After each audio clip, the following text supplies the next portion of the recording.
पवित्र रहने के लिए भगवान ने तुम्हें और मुझे बुलाया है। एक बार जोर से अपने हाथों में भगवान की स्तुति करें। भगवान ने विश्वासियों को क्यों बुलाया? उन्होंने हमें पवित्र रहने के लिए बुलाया है। आइए पहली थिस्सलुनीकियों के 4 अध्याय की 3 आयत को एक बार पढ़ें। आप पवित्र हो अर्थात आप व्यभिचार से दूर रहें, यही भगवान की इच्छा है। भगवान की इच्छा, हमें भगवान की इच्छा को जानना चाहिए। हम सभी चाहते हैं कि हम भगवान की इच्छा को जाने, है ना? पवित्र रहना ही भगवान की इच्छा है, यानी व्यभिचार से दूर रहना।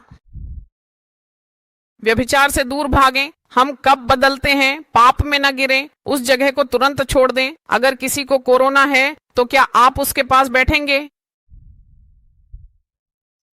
चाहे वह अपना पति हो या पत्नी, वे कितनी भी दूर रहते हैं, वे डरते हैं क्योंकि उन्हें अपनी जान का खतरा लगता है। अगर किसी को कोरोना हो गया तो उसके हाथ पैर बांधकर अलग कर देते हैं। वहां आईसीयू में क्यों रखते हैं? क्योंकि आसपास के लोग भी सतर्क हो जाते हैं।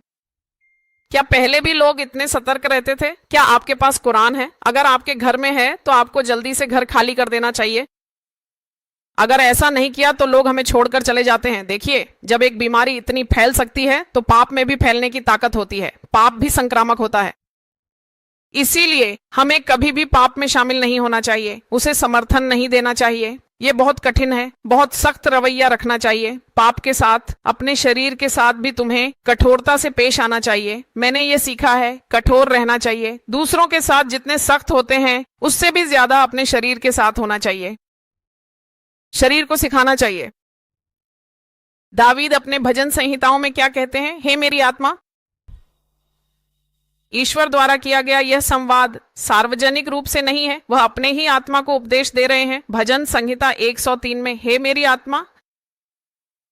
और एक बार भजन संहिता 42 में कोरह के पुत्रों द्वारा रचित भजन भी कहते हैं, हे मेरी आत्मा तू क्यों निराश है? आत्मा को शिक्षा देने का वचन है। आत्मा को शिक्षा देनी चाहिए।